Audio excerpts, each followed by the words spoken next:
اور یہ اللہ تعالیٰ کی رضا کی دلیل ہوتی ہے۔ کسی نے واصف علی واصف مرحوم سے پوچھا تھا کہ آپ کو کیسے پتہ چلے گا کہ میری نماز قبول ہو گئی ہے؟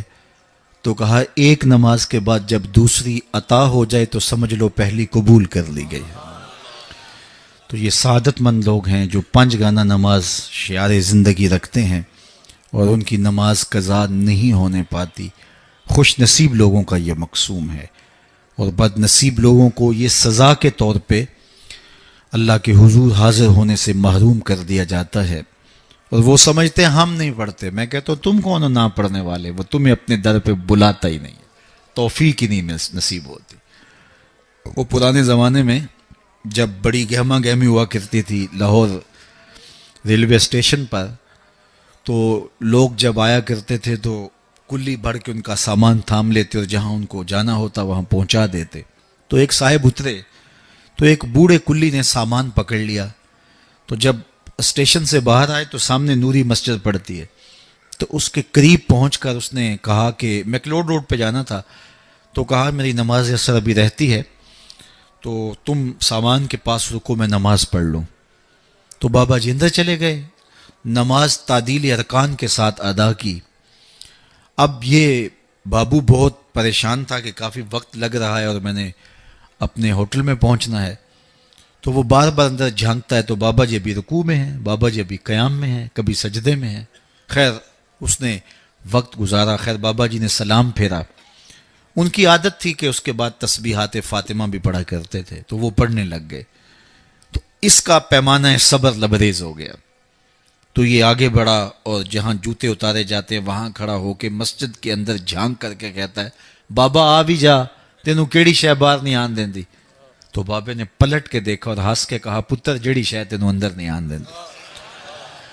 تو یہ اس کی توفیق کے بغیر ممکن نہیں ہوتا۔ میں نے دیکھا ہے بوڑھے شخص، بوڑھے اشخاص، ان سے بیٹھا بھی نہیں جا رہا ہوتا، تو وہ بڑی مشکل سے لاٹھی ٹیکتے ٹیکتے مسجد کا رخ کرتے ہیں اور سخت سردی میں ٹھٹرتے ٹھٹرتے مسجد میں آ رہے ہوتے ہیں، ٹھنڈے پانی سے وضو کر رہے ہوتے ہیں، اور دوسری جانب ہٹا کٹا نوجوان ہوتا ہے اور مسجد کے سامنے سے سینہ تان کے گزر جاتا ہے، اندر سے اللہ کی پکار کی آواز آ رہی ہوتی ہے، اس کے نمائندے کی پکار کی آواز آ رہی ہوتی ہے۔ تو یہ توفیق ہوتی ہے، اللہ سے توفیق مانگو، وہ کبھی سجدے سے محروم نہ کرے، وہ اپنے حضور جھکنے سے محروم نہ کرے۔ قیامت کے دن اللہ تعالیٰ لوگوں کو کہے گا کہ میرے حضور سجدہ ریز ہو جاؤ۔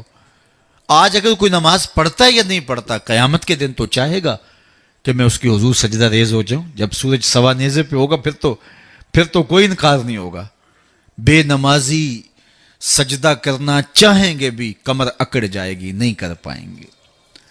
اللہ فرماتا ہے قرآن مجید کے اندر کچھ لوگ جہنم کو دھکیلے جا رہے ہوں گے، ان کے ملنے والے کوئی راستے میں ملیں گے، ان کو کہیں گے ما سلککم فی سقر، تم جہنم میں کیوں جا رہے ہو؟ تو وہ کیا کہیں گے؟ لم نکو من المصلین، ہم نماز نہیں پڑھا کرتے تھے۔ ایک بار نہیں، 2 بار نہیں، قرآن و حدیث میں 750 مرتبہ نماز کا حکم آیا ہے۔ یار ایک بات میں آپ کو کہوں، ہمارے خطبہ کہتے ہیں نا کہو سبحان اللہ، تو سامعین نہ کہیں تو وہ ناراض ہو جاتے ہیں، کوئی مذاق کر دیں گے پھر سخت غصے میں آ جائیں گے، کئی تو ناراض ہو کے تقریر چھوڑ دیتے ہیں کہ میں تمہارے پاس آیا ہوں تم زور سے سبحان اللہ بھی نہیں کہتے۔ تو 3 مرتبہ 2 مرتبہ 4 مرتبہ ایک مکرر ایک بات کہے اور آپ نہ مانیں یا میں نہ مانوں تو وہ ناراض ہو جاتا ہے، اور میرا رب ایک بار نہیں 750 مرتبہ کہہ رہا ہے۔ نماز کا حکم اللہ اور اس کے رسول کی جانب سے 750 مرتبہ ہے۔ کتنا ڈھیٹ پنا ہے کہ بندہ پھر بھی اللہ کے حضور سجدہ ریزی کی توفیق نہ پائے، اور وہ کس طرح جو ہے وہ ڈٹائی کے ساتھ اپنی زندگی گزار دے۔ 5 گانا نماز شعار زندگی بنا لو، یہ دین ہے، اس کو اچھی طرح سے روحوں میں اتار لو، اور 5 گانا نماز کبھی بھی تم سے قضا نہ ہونے پائے، اور اگر ہو سکے تو سحری کے سجدوں کی بھی عادت ڈال لو۔ اس وقت رحمتیں اترتی ہیں، رزق بٹتا ہے، کرم نوازیوں کا نور اترتا ہے۔ یہ جو آپ کہتے ہیں گھر میں ٹینشن بہت ہے، پریشانیاں بہت ہیں، مسائل بہت ہیں، اپنے بھی دشمن ہو گئے، شریکہ برادری نے مار دیا، کتنے مسائل ہیں، آپ سجدے تہجد کے ادا کرنے شروع کر دیں، روح کو قرار آ جائے گا، باطن کو چین آ جائے گا۔ ایک روایت میں آتا ہے حدیث پاک میں کہ جب سحری کا وقت ہوتا ہے تو شوہر اٹھتا ہے اور اپنی بیوی کو کہتا ہے اللہ کی بندی تو بھی اٹھ اور اللہ کے حضور سجدہ ریزی کریں.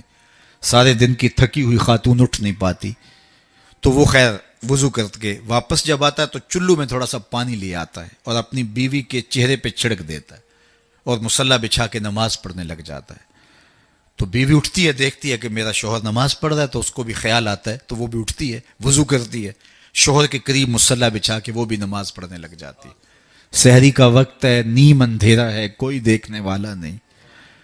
کبھی شوہر سجدے میں ہے، کبھی بیوی قیام میں ہے، کبھی وہ رکوع میں ہے، کبھی یہ قومے میں ہے، کبھی وہ جلسے میں ہے. دونوں اللہ کے حضور سجدہ ریزیاں کر رہے ہیں. حدیث پاک میں آتا ہے دونوں کو دیکھ کے رب مسکرا رہا ہوتا ہے. اپنی شان کے مطابق اللہ خوش ہو رہا ہوتا ہے کہ میرا بندہ اور میری دہلیز کی باندی کس قدر میرے حضور سجدہ ریزیاں کر رہے ہیں. تو صاحبو آؤ اپنی پیشانیوں کو سجدوں کے نور سے مالا مال کریں. کتنی زندگی ہم گزار چکے ہیں، تھوڑا وقت باقی ہے ہمارے پاس، بہت وقت گزار چکے ہیں.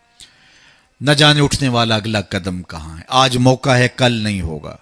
وقت پر کافی ہے ایک قطرہ بھی آب خوش ہنگام کا. جل گیا جب کھیت برسا می تو پھر کس کام کا.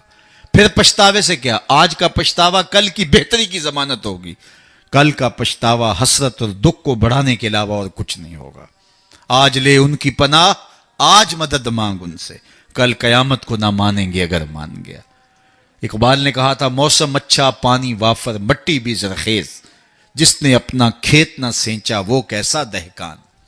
آج موقع ہے، آج فرصت ہے. وہ ایک فقیر تھا، وہ بازار میں کھڑا رو رہا تھا تو کسی نے روک کے کہا بابا کسی نے مارا ہے؟ کہا نہیں کوئی ایسی بات نہیں ہوتی. کیوں رو رہے ہو؟ کہا بس ان کے رویے نے رلا دیا. کیا مطلب؟ کہا گزر رہا تھا، ان کو دنیا میں کھوئے ہوئے دیکھا، دل میں ترس جاگا تو میرے خیال میں آیا ان بندوں کی رب سے صلح نہ کروا دوں. تو پھر کہا میں نے اس سے بات کی تو آواز آئی لے آ میری چوکھٹ پہ، ایک آنسو سے سارے گناہ معاف کر دوں. لے آ میری چوکھٹ. میں بڑا خوش ہوا، بہت خوش ہوا، اور میں نے ان سے کہا کہ آؤ اس کی چوکھٹ پہ، وہ تو معاف کرنے پہ آمادہ ہے. تو میں تو بڑی خوشی سے ان کو یہ خبر دی. یہ الٹا میرا مذاق اڑانے لگے. جا بابا کام کر، تجھے کیا پتا دنیا داری کیا ہوتی ہے، بچے بھی تو پال لیں، تم آ کے ہمارے سر پہ کھڑے ہو گئے. یہ الٹا میرا مذاق اڑانے لگے، مجھے کوسنے دینے لگے. وہ تو مان رہے، یہی نہیں مان رہے. تو مجھے ان کے رویے پہ رونا آ گیا. اگلے دن وہی شخص قبرستان کے قریب سے گزرا، دیکھا کہ وہی بابا قبرستان میں کھڑا رو رہا ہے. تو پھر رک گیا. کہا بابا بازاروں میں بھی روتا ہے، قبرستانوں میں بھی روتا ہے، آج کیا ماجرا ہوا؟ کہا کہانی کل والی ہے. کہا کیا مطلب؟ کہا کل ان سے مایوس ہو گیا، آج صبح اٹھا تو ادھر آ گیا. میرا خیال یہ ہوا چلو وہ نہیں مانے تو قبرستان والوں سے بات کرتے ہیں. تو میرا یہ خیال ہوا ان کی اور رب کی صلح کروا دوں. تو کہا پھر آج کیا بنا؟ کہا آج یہ مان گئے وہ نہیں مانتا. آج وہ مان رہا ہے، ہم بھی مان جائیں. کل ہم مانیں گے لیکن وہ نہیں مانے گا. قبل اس سے کہ وہ وقت آئے کوئی حجت باقی نہ رہے. تھوڑا سا وقت ہے. وہ کسی نے کہا نا اج سا وینے کھلے راہ وینے، انج ٹوک نوکھڑے ٹکڑے نہیں. ٹر پویں تے پینڈے مک جاندے، کار بیٹھیاں فاصلے مکنے نہیں. آج میرے پاس بھی وقت ہے، آپ کے پاس بھی وقت ہے. اپنی مختصر زندگی کو اللہ اور اس کے رسول کے نام لگا دیں. یہی میسج ہے. یہ میلاد کا میسج بھی ہے، یہ معراج کا میسج بھی ہے، یہ 10 محرم کا میسج بھی ہے، یہ کربلا کا میسج بھی ہے، یہ 11ویں کا میسج بھی ہے، یہ 12ویں کا میسج بھی ہے کہ اللہ اس کے رسول سے جڑ جاؤ. اور اگر یہ نہیں ہے تو پھر کیا فائدہ ہمارا بیٹھنے کا، اور کیا فائدہ ہمارے اجتماع اور جلسے منعقد کر. پھر ہماری ذات کے چسکے ہوں گے، ہمارے کانوں کی لذت رہ جائے گی. میں آؤں گا تو آپ کھڑے ہو جائیں گے، نعرے لگائیں گے، میرا نفس پلتا رہے گا کیا بات ہے میں تو بہت بڑا ہوں. اللہ کے رسول کی نعت رک جائے گی، میری تعظیم کے لیے لوگ کھڑے ہو جائیں گے. اس سے مجھے بھی نشہ ملے گا اور لوگوں کو بھی لذت ملے گی. صاحب نہیں، ہم سب غلام ہیں، نوکر ہیں. رضا ثاقب بہت بڑا ہوگا، رسول اللہ کی نعت سے بڑا نہیں ہے. حضور نے ارشاد فرمایا جو شخص یہ چاہے کہ لوگ میرا کھڑے ہو کے استقبال کریں وہ اپنا ٹھکانہ جہنم میں تلاش کر لے. یہ چھوٹی وعید ہے، یہ رونگٹے کھڑے کر دیتی ہے. بلکہ نفس کی چالیں تو اتنی باریک ہیں کہ حضرت بایزید بستامی بولے کہ میں نے ایک دن اپنے نفس سے کہا کہ میں تجھے غذا بھی نہیں دیتا، تو پھر بھی اتنا موٹا تازہ کیوں ہے؟ تو کہتے ہیں میرے نفس نے مجھے جواب دیا کہ بایزید جب تو گلیوں بازاروں سے گزرتا ہے نا تو لوگ انگلی کے اشارے کر کر کے کہتے ہیں یہ بایزید جا رہا ہے، یہ بایزید جا رہا ہے، میری غذا مجھے اس سے مل جاتی ہے۔ اس کی تو چالیں بڑی باریک ہیں۔ واہ واہ بڑا جلسہ کروایا جی، کمال ہو گئی، منتظمین اس پہ راضی ہو گئے۔ صاحب اس کی ضرورت نہیں ہے، ضرورت یہ ہے کہ کیا میرے عمل میں تبدیلی آئی، میری زندگی میں کوئی تبدیلی آئی، میری پیشانی کو سجدہ نصیب ہوا یا نہیں ہوا، میں اپنے پچھلے گناہوں پہ نادم ہوا ہوں یا نہیں ہوا، مجھے شرمندگی ہوئی ہے یا نہیں ہوئی، میں نے قبر کے لیے کوئی روشنی تلاش کی ہے کہ نہیں کی۔ قبر کے چراغاں کا بھی تو اہتمام کرنا ہے، وہاں کی بھی تو روشنی اکٹھی کرنی ہے، وہاں بھی تو سخت اندھیرا ہے، وہاں تو وحشت ہے، اللہ اکبر، تو وہاں کے لیے بھی تو کچھ چراغاں کرنا ہے۔ تو یہ مختصر زندگی اپنی قبر کو روشن کرنے کے لیے، اپنی آخرت کو پر نور کرنے کے لیے، اللہ اور اس کے رسول کی رضا جوئی کے لیے گزار دو۔ اقبال کے سارے کلام کا رس نچوڑیں تو خلاصہ یہ نکلتا ہے کہ محمد سے وفا تو نے تو ہم تیرے ہیں، یہ جہاں چیز ہے کیا لوح و قلم تیرے ہیں۔ کہا ان سے وفا کر لو، پھر قلم بھی تمہیں دے دیں گے، تختی بھی تمہیں دے دیں گے، جو لکھنا ہوا خود ہی لکھ لینا، پھر تیری تقدیر کے فیصلے واشنگٹن میں نہیں ہوں گے، بلکہ خدا بندے سے خود پوچھے گا بتا تیری رضا کیا ہے۔ شرط یہ ہے کہ جب دل کا رشتہ حضور سے جڑ جائے، قرآن اور صاحب قرآن سے جڑ جائے، آئیے میں اور آپ اپنی زندگی کو ان کے نام لگائیں۔ نماز عشاء کا وقت ہوا چاہ رہا ہے، میں جتنی باتیں کر لیں اگر ان پہ عمل ہو جائے تو میرے لیے اور آپ کے لیے اتنا ہی کافی ہے۔ اللہ ہمارے مولانا طاہر صاحب کو درجوں کی بلندیاں عطا کرے، ان کے کام کو قبول کرے، ان کے رفقا، اراکین انجمن اور آپ جتنے لوگ تشریف لائے، آپ سب کو اس محفل کی برکتیں عطا دے۔ اپنی نسلوں کو بچاؤ، اپنے بچوں کو درود و سلام کی لوریاں دو اور ان کو حضور علیہ الصلوۃ والسلام کی محبت سکھاؤ، اور کبھی سجدے سے انہیں دور نہ رہنے دینا۔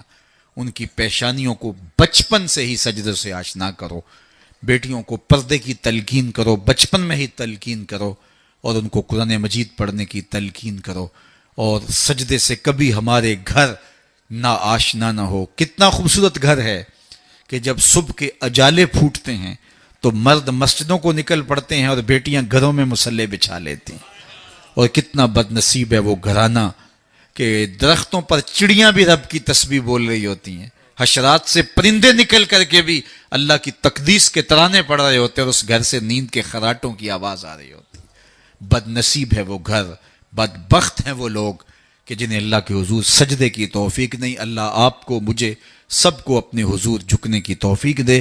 وآخر دعوانا ان الحمدللہ رب العالمین۔